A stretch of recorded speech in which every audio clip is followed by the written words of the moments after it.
This meeting is being recorded.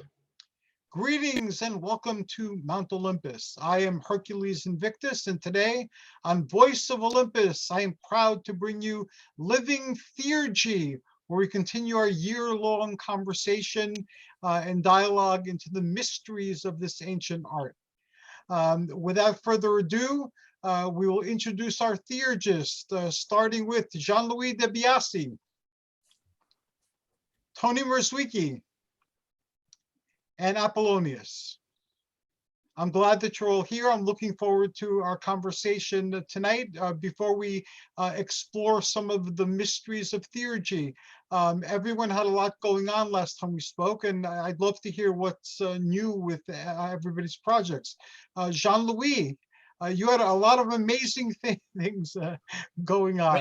Yeah, I can share several things with you, but I will start with us, not me. Okay. Why? Because I went through everything you sent for the synopsis for Llewellyn. So this is ready to be sent.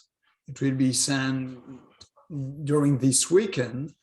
And hopefully during the next week, we will receive an agreement for this project we all have about theurgy.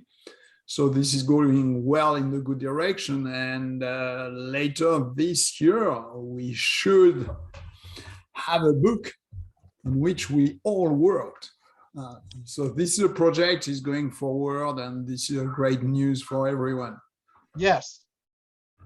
I should have my first draft finished by the end of this month. So I'm really looking forward to the process, and I just need to figure out how to format it correctly. But Apollonius said that I will, if I ask, I will receive assistance. So I will most certainly do so. And as you will discover at the end, Llewellyn will send us all a nice email saying that our work is totally amazing, but there are a lot of corrections to do. Of course. So it will be the start of a new interesting experience, as you will see. And in the news now, last time I talked about the retreat center we are building. I mean, the first stage is to finalize the place. So to buy the place, you see on my background a photo of the place, current photo of the place. So as you can see, this is not empty because there are plants growing in the desert, but we are looking for companies to drill a well, solar companies, and everything else, a place to be when you will come to teach and participate. So a lot of things to do in the same time. And I will send to everyone in maybe a couple of days links to crowdfunding we are organizing for the fees for everything to organize the place. I mean, the well, the solar panels, and so on. So if you can share these links to everyone around you, it will help. And if you have any advice, because we know most of the companies to raise funds and so on, but maybe we missed a few. So when you will see what I sent to you to share, maybe you say, oh, I know another one, and you should do it. So feel free to send a feedback after that. But this is going forward. And the closing will be this beginning of next month, and starting from this date, we will go forward as fast as we can. So as every project, we are in the master plan now, but I am sure as theurgists, you will like it. You will like the organization in the area. You will like the connection with the Haran and the Sabians. You will like a lot of things like that. So projects are exciting. So this is the main one. And the second one is, and you saw that, in the Rome Solis, we organize spiritual assistance, online spiritual assistance. We did that for Ukraine 3 or 4 times already. And we are starting a cycle of 2 spiritual assistance, public ones, twice a month. So the dates are already planned for next month. I will share that with you. I will post on Facebook tomorrow, I guess, or during the weekend sometime. And everyone can do 2 things. Everyone, that means not just a friend of the Rome Solis or an initiate or anyone. You can go on the landing page, home page. You have a link if you want to send a request of spiritual assistance for you or someone you know. And you have the dates to which you can join us, attend, and we have a simple but very effective ritual and mantra linked to the tradition. And everyone, we did that yesterday for Ukraine, and we practiced during 30 minutes on the same, with the same focus. And before this practice, we will read the names of the people who ask for assistance. And then this is dedicated to them. Sometimes they ask to not read the full name. Okay, that's fine, we do that. And everyone, we will join and practice guided visualization, guided relaxation. Then this mantra, we are using the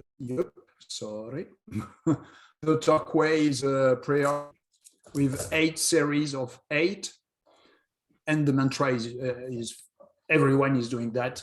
Even if you do not have the prayer bit, you can count, and that's fine. So this is very focused and to the service of the community, but the large public.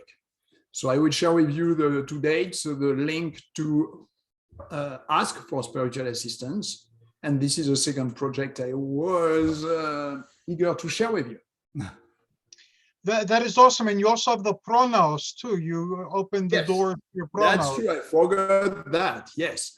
We have a new format of the training of the pronos that is well organized. We did one in English already. We are doing one in French, and one new in English. We'll start with a new format in a couple of weeks. And we will have a workshop weekend in Dallas, the first weekend of June, with initiations. And so workshop, 2 days of work on the 8 rays of the Glorious Star and the initiation. So everyone who can go on the website ronsolis.org, they will find the description, the link, and so on. And this is a live training on 8 weeks. So during 8 weeks, 1 hour per week, we teach, we work. There is a specific work to do every day during a week. Following week, there is something else. And I talked about the topics. For example, there is one linked to movements, another one linked to energy work healing, another one Mediterranean diet, another one visualization, another one music and sounds and pronunciations of ancient and sacred names, and so on. So each week there is a specific topic during 8. And at the end, there is the weekend or workshop in Dallas, the first weekend of June. So you are welcome to share the info, and I will share again in Facebook and everywhere. That is awesome. I have questions. Well, again, we'll wait till last with my questions. Apollonius, do you have any questions you'd like to ask Jean-Louis, or anything you'd like to add to what he said? No, that it just sounds wonderful, these plans. I mean, I'm just really anxious to see how this all develops. It's so is maybe one question is the retreat center essentially under the direction of Aurum Solis, or are they independent, or how's that organized? Yes, we are fully independent. That means we are the ones doing that. However, it will not be restricted to Aurum Solis members, for example. It will be on the principles we share all. theurgy, hermeticism, and the concept of the full place will really be rooted on that, but it will be open to different classes. For example, people who can teach art, painting, sometimes painting related to gods and goddesses, sometimes painting, largely painting, sometimes just workshops or retreat on guided meditation or silence, and so on. And from time to time, it will be closed to the public and only open to the Home Studies members that will work for a few days or a week. So this is the project, but the route, yes, we control everything. Good. Awesome. So we can do exactly what we want. This is what I like. Yes. Yeah. So it will be really exciting for the practice of every kind of theurgy mysteries. Because when I traveled, you know that in the Middle East and so on, Cyprus or Turkey or Egypt, I saw several places and I was dreaming to organize something very close to that. And it will be possible. So yeah, and some things linked to Rome. And there is something I am very close to. This is the mysteries of Mithra, the god Mithra. And all over Europe, you know that there are Mitraeum, and the Mitraeum are not a large place. They are not underground, but half underground. And the shape, the symbolism, the astrologic symbolism is amazing and very, very close to our tradition, and strangely Freemasonry too. So we will be lucky to really create one, because I visited several in Europe, Italy, and France. So we will have one to practice the rituals of Mithra. And even to think about it, I'm really excited. I cannot wait to do that. I know that we will need a few years to reach this point, but anyway, this is exciting anyway. It's very exciting, and I'm like floored. I'm phenomenally impressed, and I know everyone here will agree. Anything we can do to help this come into being, we'll do it. Oh yeah, and as I said, and after I stop on this point, as I said, you can be sure that we will invite all of you to teach a weekend, a workshop, a week, doesn't matter. But I really, really want you teaching in this space, because I was, for example, downloading the photos of a place I visited when I was very young in Alexandria. And this is the small classrooms where they were teaching philosophy. And this is mostly in stone, like a circus. And the teacher is on one side. And we will do that. We really do that. Even if this is for a small group, doesn't matter. But they are not large anyway, even in Alexandria. But this is nice to be able to do that. And with just, as you can see in the background, this vision. And at night, you can see really the starry sky. So you don't need anything above you. So I like it. Yeah, the project, I will share progressively with you other things. But I don't want to take all the hour. Well, thank you so very much. Tony, do you have any questions to ask Jean-Louis, or anything you'd like to add to what he said? I don't have a question, but I have a comment, and that is that I wanted to thank Jean-Louis for the ritual of magical assistance for the Ukraine that he put on. I attended the first one. Sadly, I missed the one that was on last night, but I think we should all be thinking in terms of what we can do to help the poor Ukrainians. And for Jean-Louis to be putting this on, it's an incredible service. So I just wanted to thank him and say that the one that I attended, the one that I attended, I thoroughly enjoyed, and I thought it was right on the money. Thank you so much. Well, the only thing on the theurgic level I can add, because it's interesting to know, you know that every initiate of the Orm series has an artifact, an object we give them and consecrate to them during the initiation. So when they work at home, they have this object, and this object has been consecrated by touching during the ceremony another one, which is from the group. And the other one has touched a single one that I have always close to me.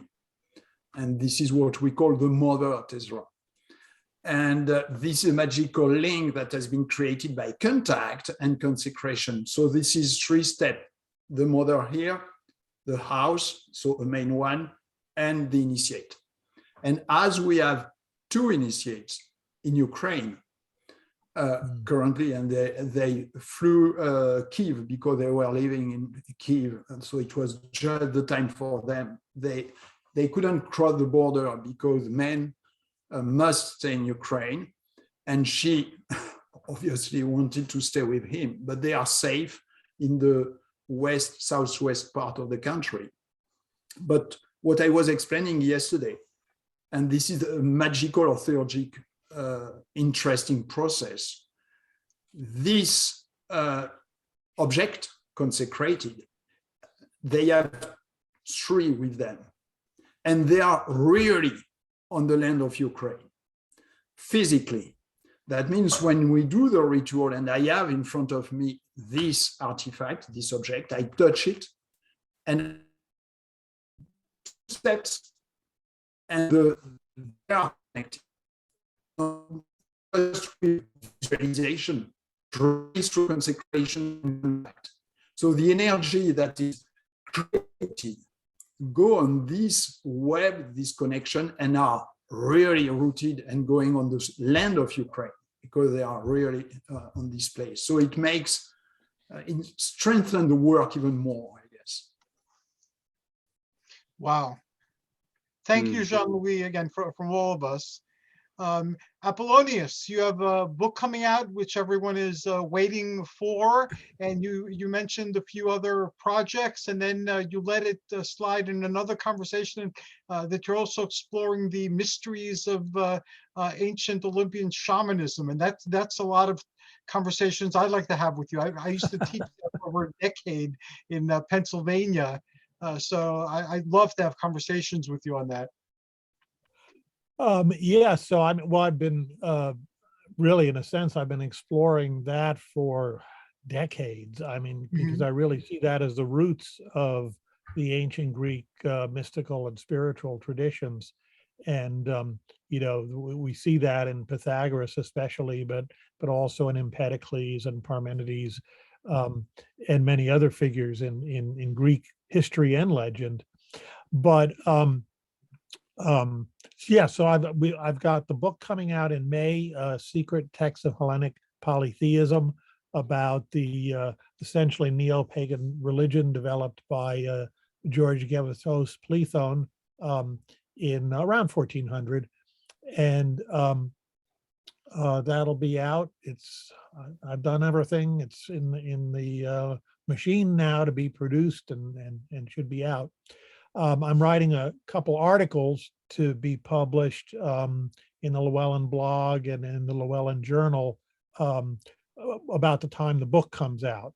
And so I've yet to write those. So there'll be, you know, some little bit of information from the book to try and get people interested, let them, because if you haven't heard of Plethon before, you might wonder why you would be interested in this. So to try and explain a little bit why his essentially reconstructed pagan religion based in Neoplatonism would be of interest to modern pagans.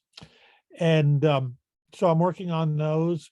There's our book project, of course. I'm pretty much have a first draft on that. And I think I may have mentioned last time, I've been really looking at Carl Jung's black books, to try and understand the theurgical operations that he did. In some respects, they're very similar to Neoplatonic theurgy, and this is something I've explored off and on for, well, pretty continuously, actually, for the last several decades.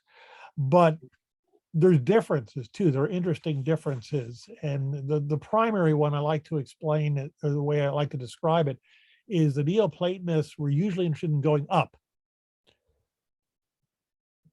ascending to the gods, ascending to the one, gaining illumination, seeking the light, in all of those sorts of metaphors, bright, light, upward.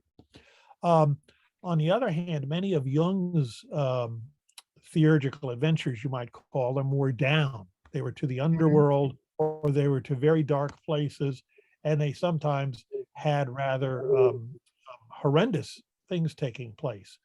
And so partly, that's because that's what Jung needed to do to essentially to work on his own soul.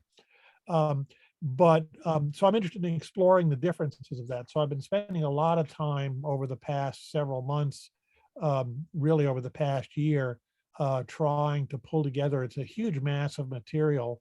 It's something like 1,600 pages in the printed version. But it's his very detailed records of his operations, essentially unedited. And so it's, a very direct insight into exactly the operations he was doing, the theurgical operations he was doing, and his experiences in these. And so here we have a modern master, you might say, of theurgy, really developed his own techniques, without trying to base them on Neoplatonic or other traditional techniques, but nevertheless came up with something quite similar. And, we have these very detailed records, which we don't have from the Neoplatonists, for example. We don't have detailed records of their theurgical operations. They presumably didn't write them down, or if they did write them down, they were kept secret and haven't, don't exist anymore. So that's taking a lot of my time now. And that's kind of my big project since being finished with the book. That's fascinating. I can't wait till you come out with writing on that. While you were talking, I was thinking about I don't know if I mentioned it last time, the Hecalot literature. Yes, yeah. Macabre literature, because they describe it's an ascent, but they describe it as a descent.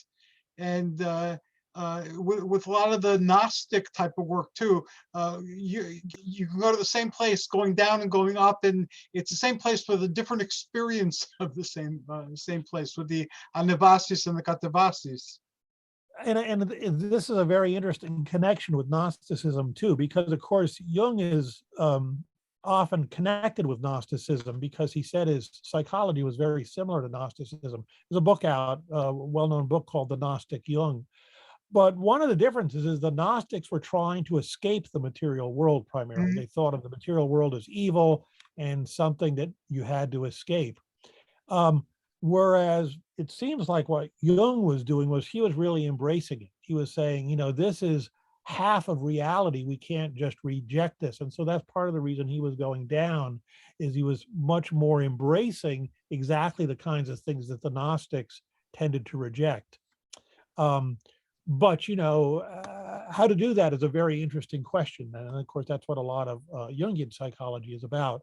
But it's essentially a result of theurgy. I mean, his psychology, the whole edifice came out of these theurgical operations. And so we have here, if you like, the source documents for this whole very profound psychological way of understanding. So anyway, yeah, I'm running off because it gets me so excited. But that's at least what I'm working on, and certainly I'll share that when it's in a more organized form.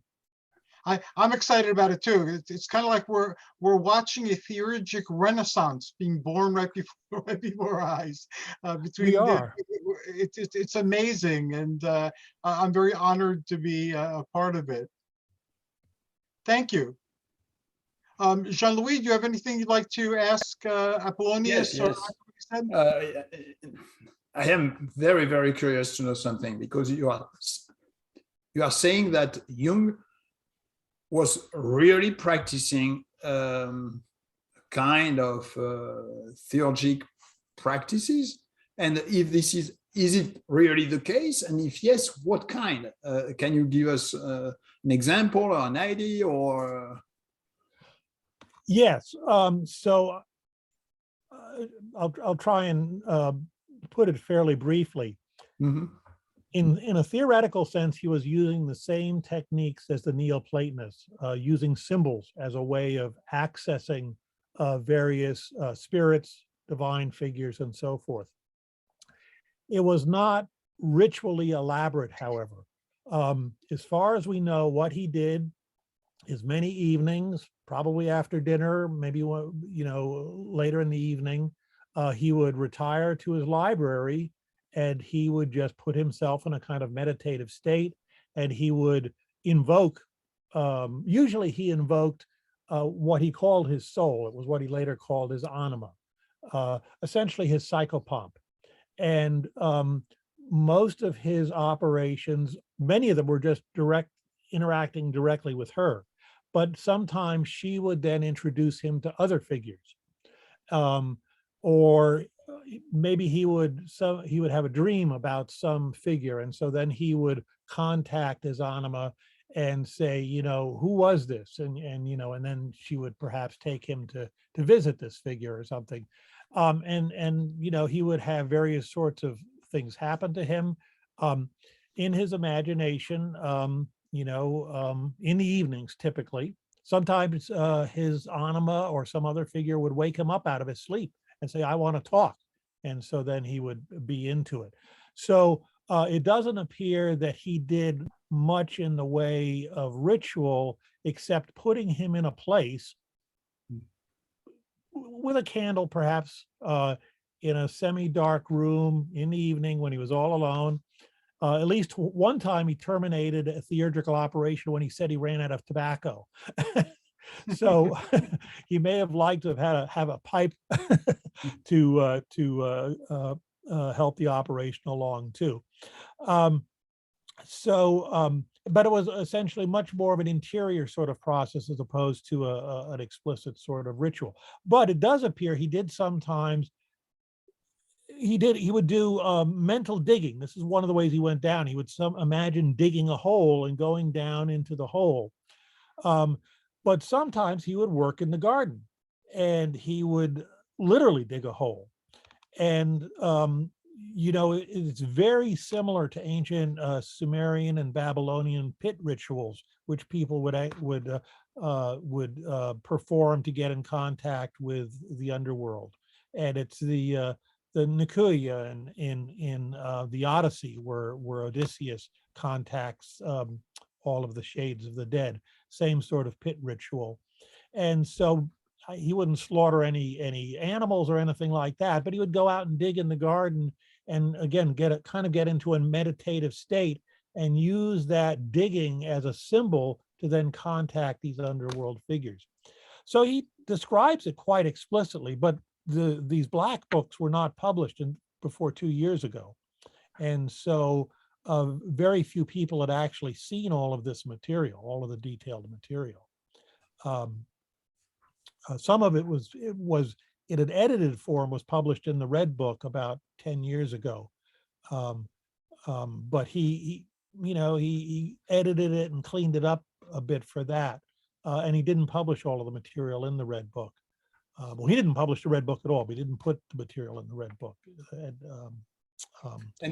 I ask just something, these black books, we can find them translated already or not? Yeah, they're notebooks. Yeah, they're black notebooks, and in fact, the published version has photographic reproductions of the notebooks.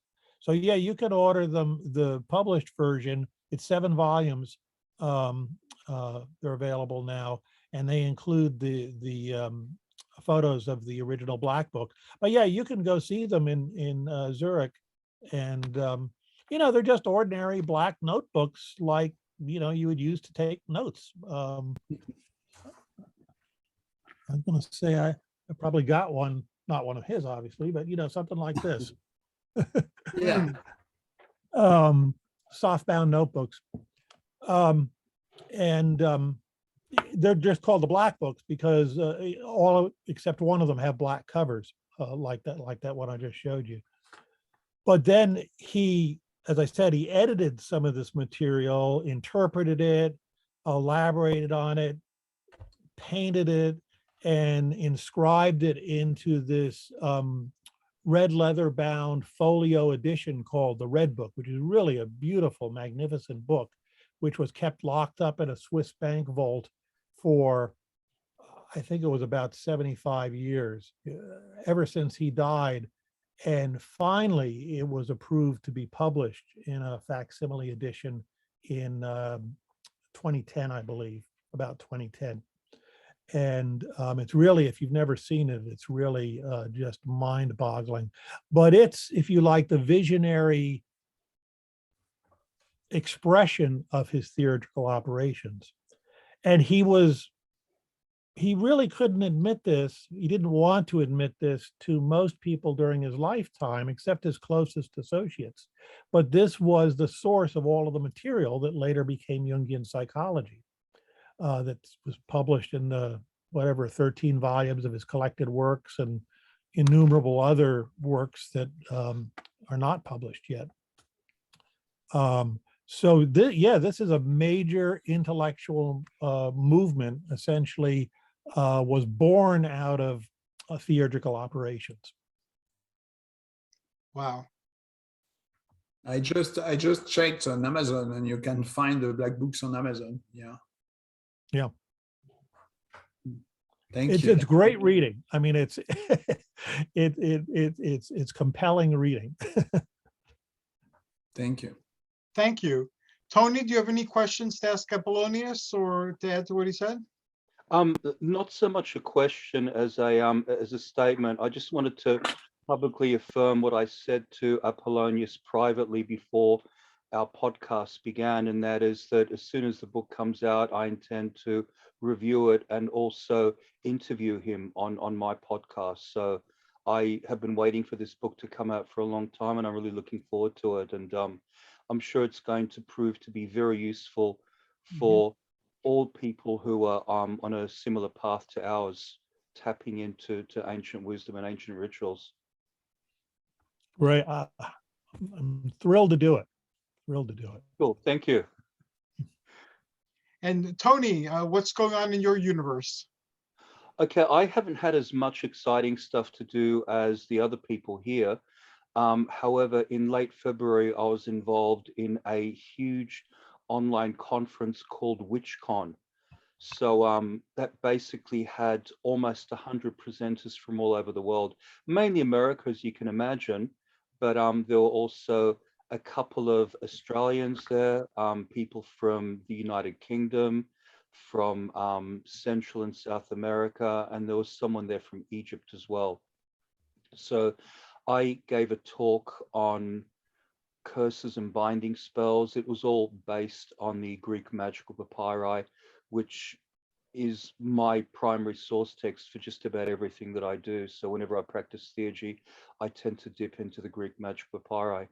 But I think one of the best things about COVID is that it has pushed all of us to doing a lot of things online. And the beauty of doing things online is that you can then transcend geographical limitations. So you're not just working with people that live within a short drive.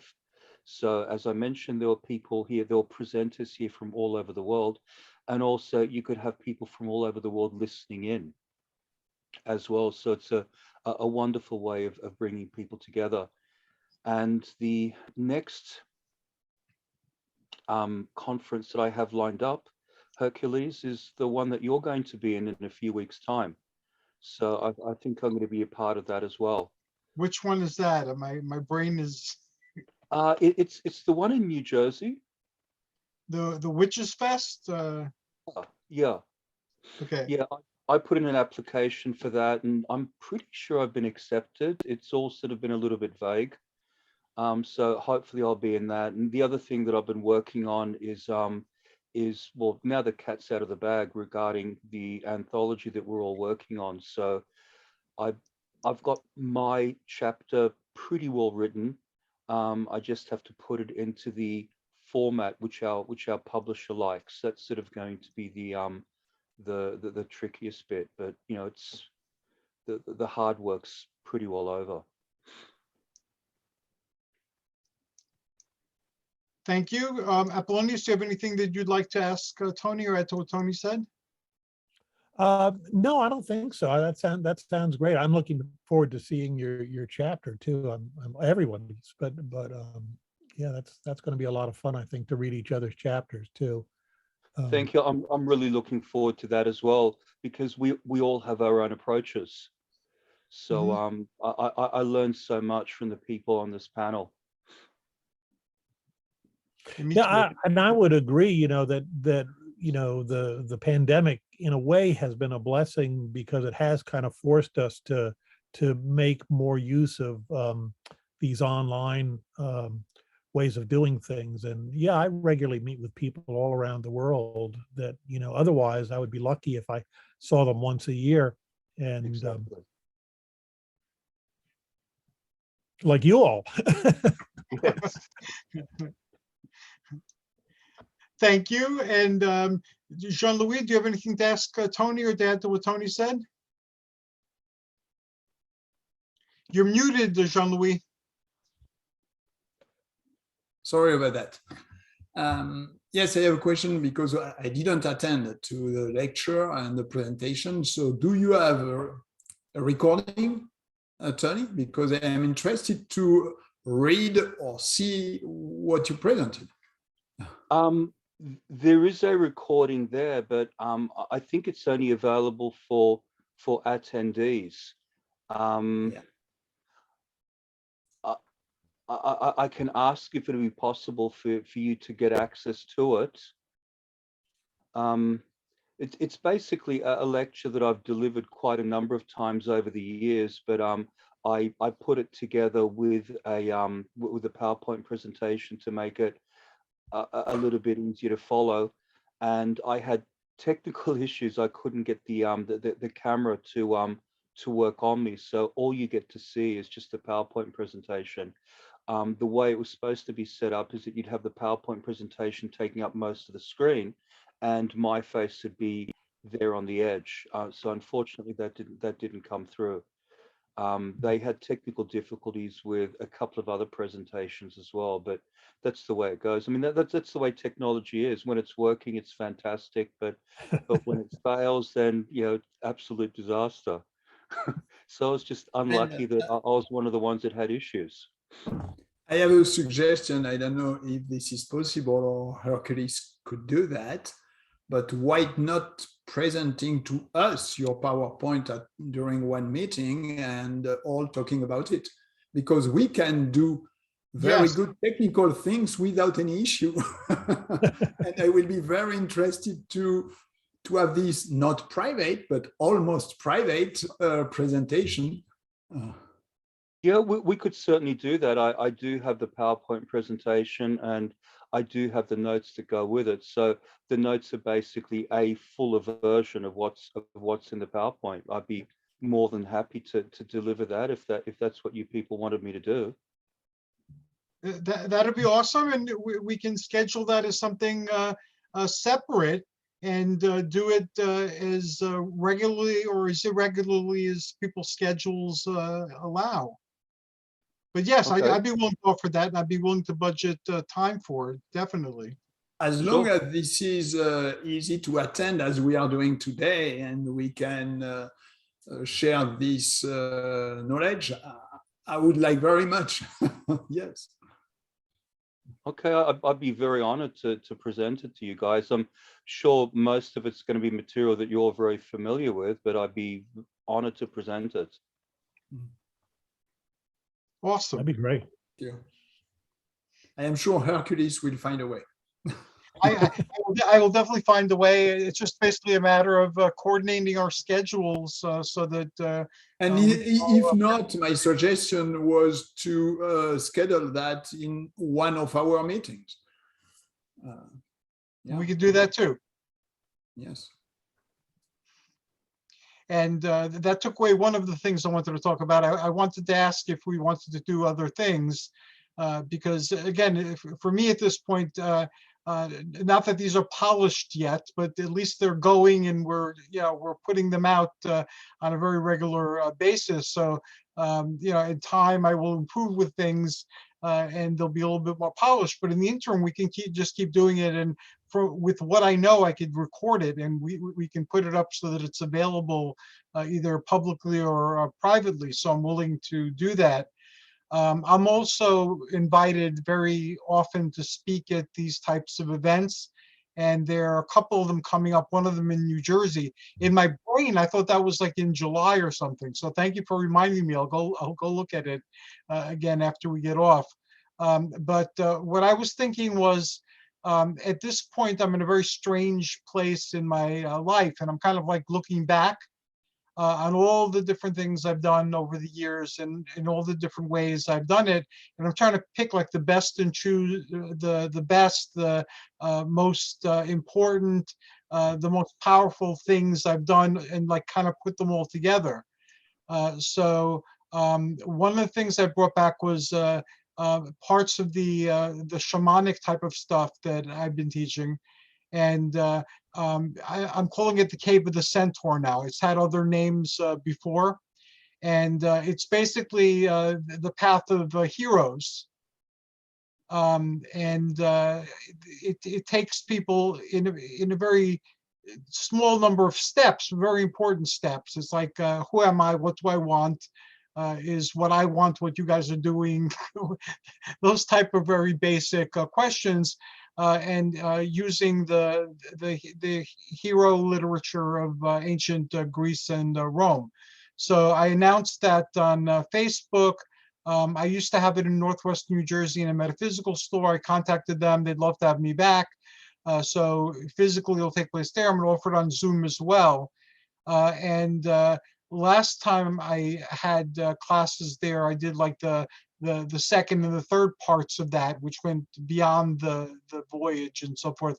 And I started to build bridges by using your materials, mostly your Llewellyn books, as bridges to your work. And you guys had fans. I remember people were very upset that Tony's Helen's Moss book was detained, and they wanted to know what happened. And so everyone knew who you guys were, and they loved the classes. They loved the fact that we were using the book. So that's going to be starting up again also.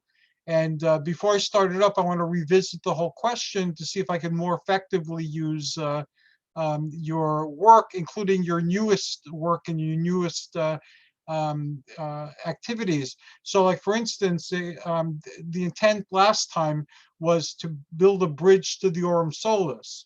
So even though the Aurum Solis doesn't really need a bridge because it has like a beginning, a pronos, and you can get in from the beginning, just something to give people a taste of what that's all about. So if they want to go in that direction, there's a direct link. So I'll be revisiting all that, and I'm very happy that Jean-Louis is doing all the stuff, because now I don't have to worry about how all this stuff's going to come into being. Jean-Louis is bringing it into being. So we can just work with Jean-Louis. And I wanted to ask Apollonius and Tony, are you guys involved in any magical orders, or do you have any organizational structures that are yours? Because I gladly build bridges to those as well.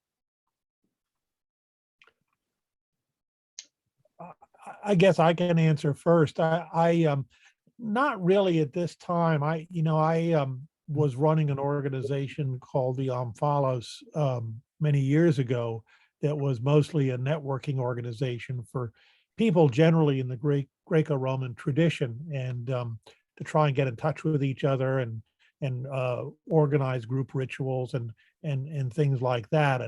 And so that's really not needed anymore. So that was really the primary organizational thing that I was involved in setting up. And you've generously left these resources on the internet, and they're treasure. So again, that's part of what I see is this renaissance happening. You know, we have all these people devoted to this, and every one of them has left a legacy full of treasures.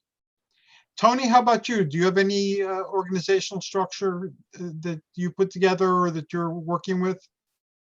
I have run a lot of workshops over the years as a solo person. I was a member of a magical order in the mid-90s in Sydney. The order no longer exists. They called themselves the Order of the Golden Phoenix, and they combined Golden Dawn, Hellenic, and Mart magic.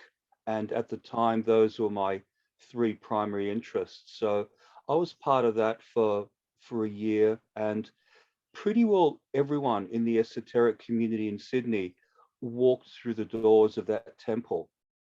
Everyone was involved in it. Sadly, it no longer exists. The founder of it died of a heart attack a few years ago, and you know, the books have all been sold. I don't know what happened to all the temple equipment, but I haven't joined any organization still since then. So I've just always run solo. Okay, understood. Thank you. And also in the presentations that I'm giving, I'm going to be promoting the Cave of the Centaur. You know, I'm going to take some of the exercises from that and present them at these fairs and build a bridge to that. I'd also be honored to build a bridge to what you guys are doing in the book coming out. So I'm going to see if Llewellyn has some promotional literature about your book. I'll have it available, and this way I can touch on key points.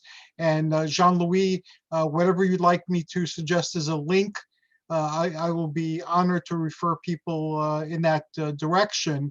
And I will continue to do that with each and every presentation I'm doing. And Tony, when you have something to work toward, also let me know, because Sure.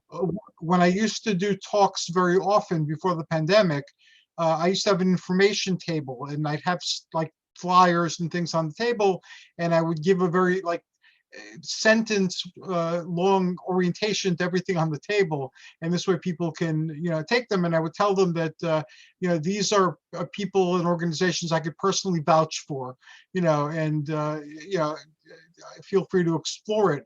So if the pandemic is indeed gone, and if indeed I'll be talking very often again, I want to start that. So you know, whatever promotional material I have, I'll make sure that it's on the table, that people know about it, and they can access it as well.